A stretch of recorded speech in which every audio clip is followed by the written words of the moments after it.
All right, everybody, here we are. We're out in front of the Hamden Police Department on this wonderful, beautiful, sunny Sunday morning, Sunday afternoon now. This is Hamden Action Now. We are here with some folks from the community that you probably already know. We're here to make a comment, our formal comment about the sentencings of Devan Eaton and what has happened with regard to him. He pleaded guilty to the assault charges that he actually committed an assault against Stephanie Washington and Paul Witherspoon on April of 2019. And when he went to court and was sentenced on yesterday, he was sentenced to 3 years, of probation, no jail time. So we are here to make some comments on what we feel as a community on whether or not that was equitable for the community with regard to whether or not a cop that shot at some black folks in another town 13 times, if jail time should have been considered. So we have now, on this side, we have CJ from Black and Brown United Action. She actually lives in Newhall, not too far from Argyle Street and Dixwell Avenue, where this took place. And we want to hear what her comments are today. Thank you, Rhonda. Thank you for being here. Thank you for all who came, and thank you for all who still think about Stephanie and Paul.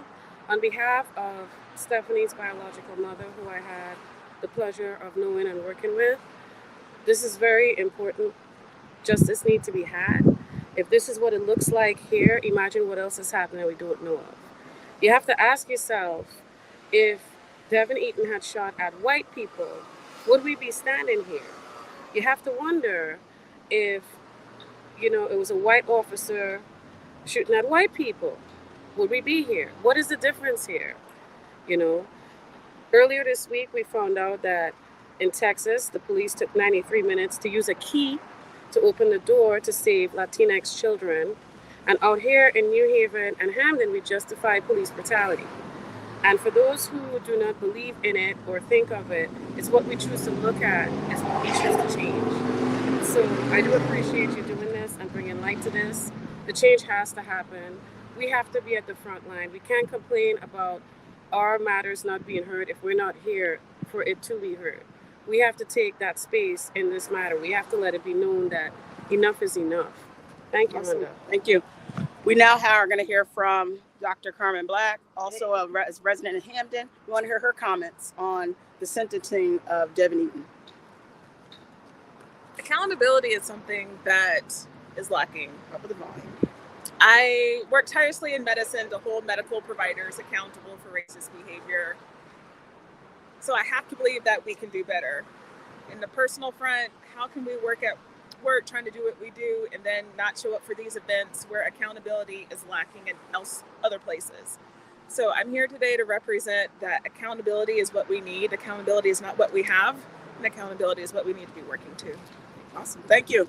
Thank you so much. And last but never least, the awesome Chris Ashley, who is a part of the 8th District Democratic Town Committee. He wants to make a statement as well as to whether or not the 3 years of probation was equitable for the community on the sentencing of former officer Hamden Devan Eaton. And Dan done. Oh, awesome.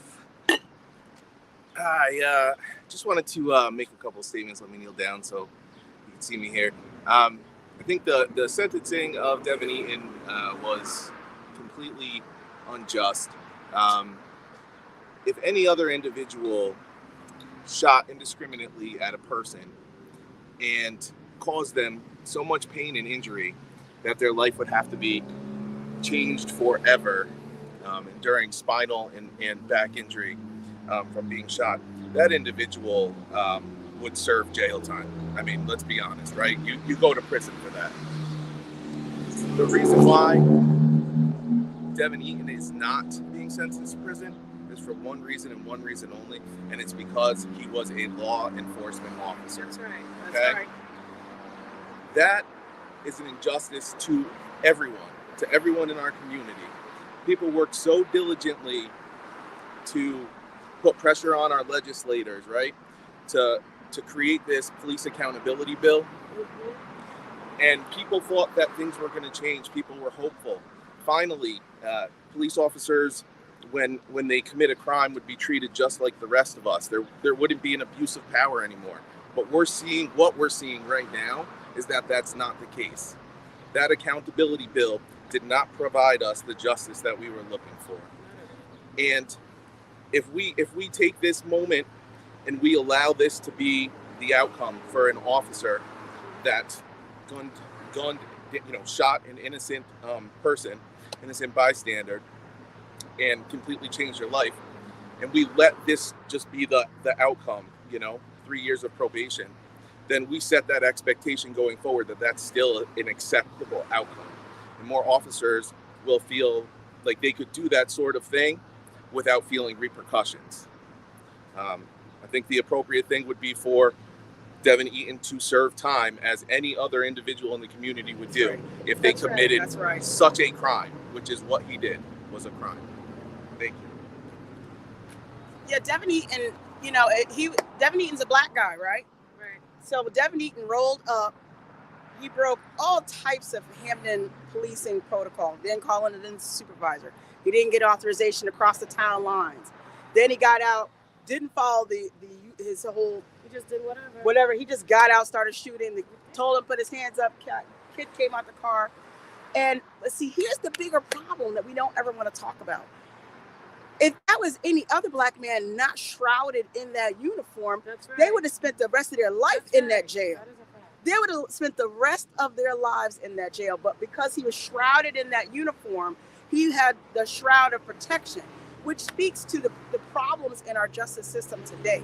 That, we there's so much protection. There's no consequences at all for police officers when they conduct a criminal act, shooting an unarmed people at 4:00 in the morning 13 times is a criminal act when it's outside of protocol, not authorized by the leadership in the police department. It's just ridiculous. But we continue, our justice system, our society, our culture cannot punish police. We just can't even find it in our own system to say that you've done something wrong and we need to punish it. That is such a bigger problem. We need to have a system that says you've done this wrong. You must feel consequences for it.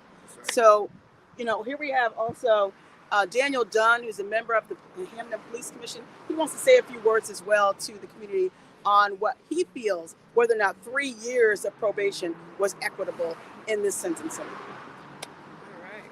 Hey everyone, Daniel here. Speak up. We are at a point where we are having to compromise between justice and injustice, and moral and immoral. And I think it's time we stop compromising, right? Compromising in that respect, compromising our values, right? We have an opportunity here to make change, to enact policy, to do things that will serve our community through action, right? So are we doing everything we can to make sure more innocent people don't get shot? No, we absolutely aren't.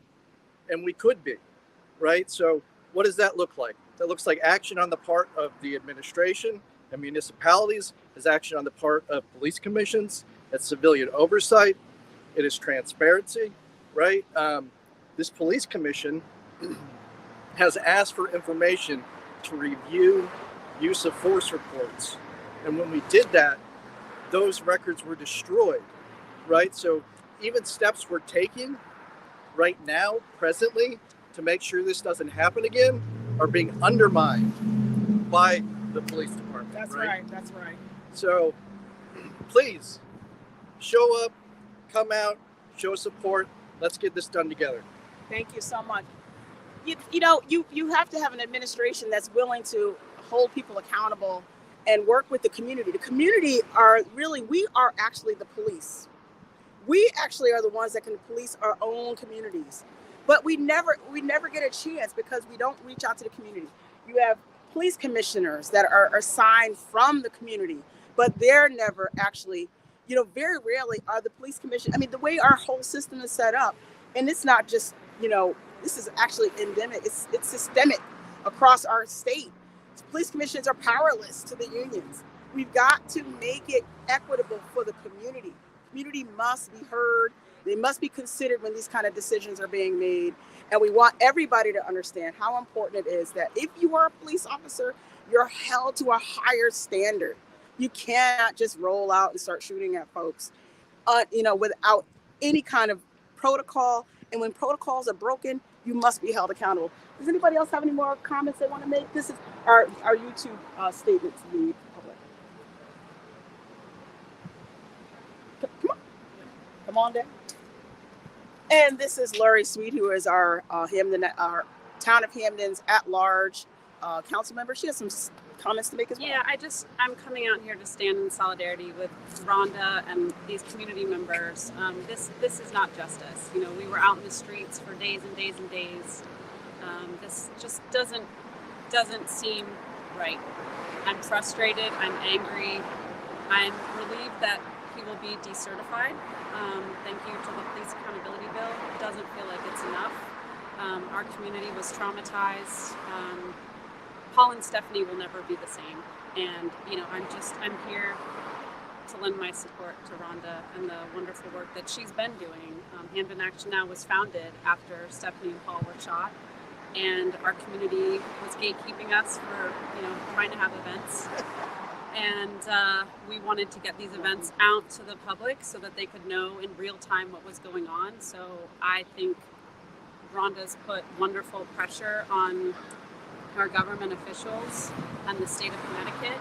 We've been told to trust the process, and I think this is an example of how the process has failed us. Yes. So thank you so much, Councilor Sweet. Does anybody else have any other comments they would like to make? Come on down. No, we're good. Okay. Well, so we have some other folks coming by. We're going to be making some more statements later on as the day progresses. We want everybody to understand this is not the end. This is the beginning. And this is the starting point. The starting point is 3 years of probation for a police officer that breaks protocol. Let's just start there.